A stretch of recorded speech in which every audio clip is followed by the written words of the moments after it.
all of you on Learnidos. So here you are going to get help in your academic subjects like science, mathematics. So for today, our topic is going to be potential energy. So without wasting any time, let us move further.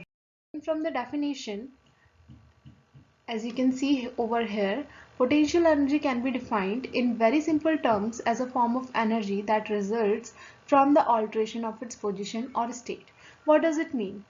आपने कोई object लिया, अब इसको shift किया है from an instant, ठीक है, एक प्लेस ए से आपने बी प्लेस तक इस ऑब्जेक्ट को शिफ्ट किया है, इसने कोई ना कोई डिस्प्लेसमेंट किया होगा, ठीक है। But in terms of potential energy हम क्या ले रहे हैं, इस ऑब्जेक्ट को ऊपर की तरफ शिफ्ट कर रहे हैं। We are raising this object to an height, तो इस हाइट को हमने क्या लिया, H, and this H is equals to displacement S. ये ऑब्जेक्ट जब शिफ्ट हो रही है तो शिफ्ट होने पर इसने कोई ना कोई एनर्जी गेन किया होगा, and the energy gained over here, और जो एनर्जी इसके अंदर स्टोर हुआ है इस ऑब्जेक्ट के अंदर, that energy in itself is known as potential energy. उसी एनर्जी को क्या कहेंगे हम, the stored energy is known as potential energy. So now let us understand the meaning of the word potential. Potential का मतलब ही अपने आप में क्या होता है, कैपेसिटी। कोई भी इस तरीके की कैपेसिटी जो किसी वर्क को करने में लग रही है, that will be known as potential energy. और आप पोटेंशियल एनर्जी को रिप्रेजेंट किससे करते हो, it is represented as EP, potential energy. Energy की यूनिट क्या रहती है, joule, so the unit of potential energy will also remain same, that is joule. अब इसकी डेफिनेशन को थोड़ा सा और समझते हैं। Here you can see that जो डेफिनेशन रहेगा पोटेंशियल एनर्जी का, you can take it as an object increases its energy when raised through a height। एक ऑब्जेक्ट जो है वो क्या कर लेती है, एनर्जी गेन कर लेती है थ्रू अ हाइट, जब उसे आप शिफ्ट करते हो from one position to another position. This is because the work is done on it against gravity when it is raised. जब भी आप ऑब्जेक्ट को इंक्रीज कर रहे हो from one position to another position, आपने ऑब्जेक्ट को जब इंक्रीज किया from this position to this position, तो इसने जो भी हाइट गेन कर लिया, suppose that height is H, ठीक है, एच हाइट गेन किया है, तो ये क्या कहलाएगा, ऑब्जेक्ट ने यहाँ से यहाँ शिफ्ट होने में जो भी एनर्जी गेन करी है, उस एनर्जी को हम कहेंगे potential energy. We will call it as potential energy. Clear?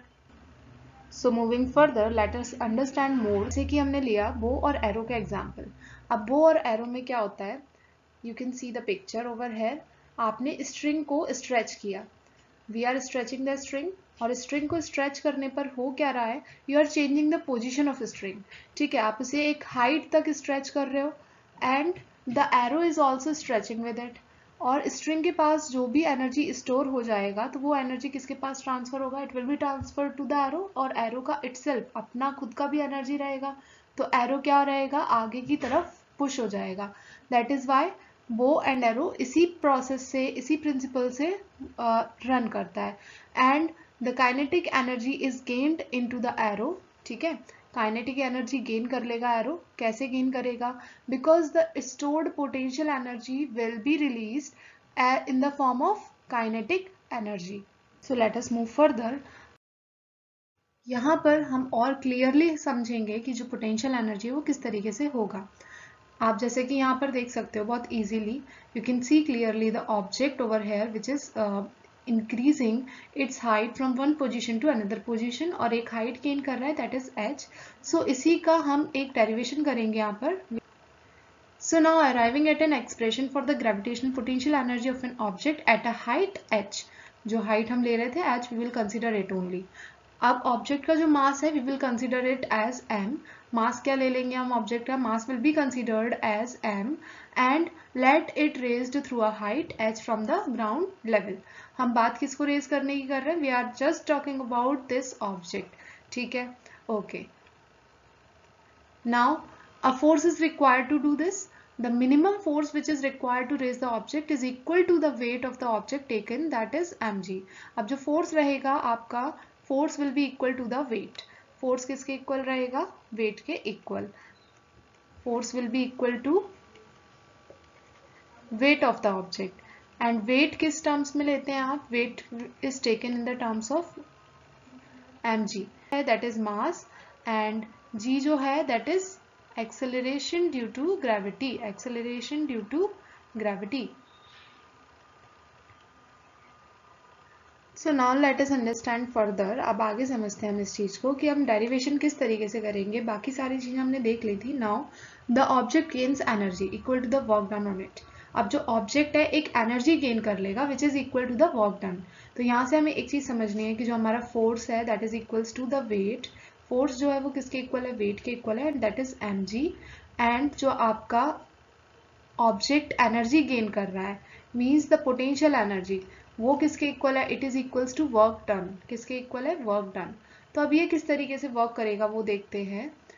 Late the object does work W against gravity. Now work is equals to, work का फॉर्मूला क्या होता है, it is force into displacement. Very simple, force into displacement. Displacement क्या रहेगा, initial और final position के बीच का जो शॉर्टेस्ट पाथ है that is known as what, displacement. और डिस्टेंस क्या होता है आपका, the longest path covered between the initial and final position is known as what, distance. Okay, so यहाँ पर हमें डिस्टेंस का को नहीं देखना है, we are just taking displacement. Force जो है वो हमने mg लिया था and we are just taking it mg over here as well. यहाँ पर हम mg ले रहे हैं फोर्स को। नाउ आपने फोर्स mg लिया एंड डिस्प्लेसमेंट जो था हमारा ऑब्जेक्ट ए पॉइंट से बी पॉइंट पर शिफ्ट हो रहा था, डिस्प्लेसमेंट वाज h। तो यहाँ पर मल्टीप्लाई करके we will get mgh, w is equals to mgh। Now moving further, अब हमारे पास क्या आ जाता है, वर्क डन जो है ऑब्जेक्ट का it is equals to the energy gained. Work done जो भी हो रहा है ऑब्जेक्ट का वो किसके बराबर है, जो एनर्जी गेन करी थी ऑब्जेक्ट ने, ये चीज हमने पहले ही देख ली थी, EP is equals to W। तो यहाँ पर हम बहुत इजीली EP की वैल्यू क्या ले लेंगे, पोटेंशियल एनर्जी की वैल्यू क्या ले लेंगे, it is mgh। And here mark one thing as well that जो P है वो क्या रहेगा, it will be in suffix. ठीक है, नाउ मूविंग फर्दर, एक चीज और है समझने वाले यहाँ पर कि ये जो पाथ है इससे कोई डिफरेंस होगा क्या। इफ मैंने ऑब्जेक्ट को शिफ्ट किया, स्ट्रेट लाइन मोशन में शिफ्ट कर दिया तब भी हाइट h रहेगा। If I am shifting object like this, मैंने जिगजैग मोशन कोई भी रैंडम मोशन ले लिया ऑब्जेक्ट का, तो इससे कोई डिफरेंस आएगा क्या। Again I am telling you कि यहाँ पर हम डिस्टेंस नहीं ले रहे हैं, we are just taking displacement. ठीक है, हम डिस्टेंस नहीं ले रहे हैं, we are taking just displacement. तो s की value will remain same and that is h। तो यहाँ पर जो पोटेंशियल एनर्जी रहेगी वो हमेशा mgh ही रहेगी। So understood, let us move further. So before moving further, we are taking a numerical as well over here. Just read it out. Find the energy possessed by an object of mass 20 kg. जो energy possess कर रहा है object, वो उस object का mass कितना है, it is 20 kg. mass कितना object का 20 kg and the height given is 6 meter. So it is very simple to solve, right? We are just using the formula of potential energy over here. हमें energy लिखा नहीं है कि हमें potential energy निकालनी है, but we have all those things which are required for the potential energy formula. So we are just putting over here all those things and we are taking out the potential energy. Okay, so formula for potential energy was, क्या लिया था हमने formula, EP that is potential energy is equals to mgh। यहाँ पर g जो है that was acceleration due to gravity और इसकी वैल्यू होती है 9.8 meter per second square. I hope you remember it. So moving further, just put all these values out.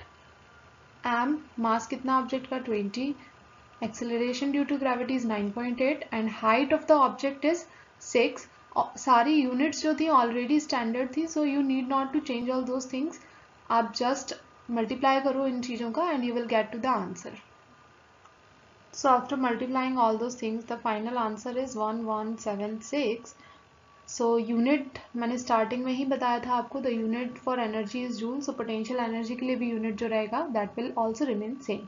I hope ये सारी चीज़ें आप लोगों को अच्छे से समझ आई होंगी and ask me if there are any doubts. So just comment below for your doubts.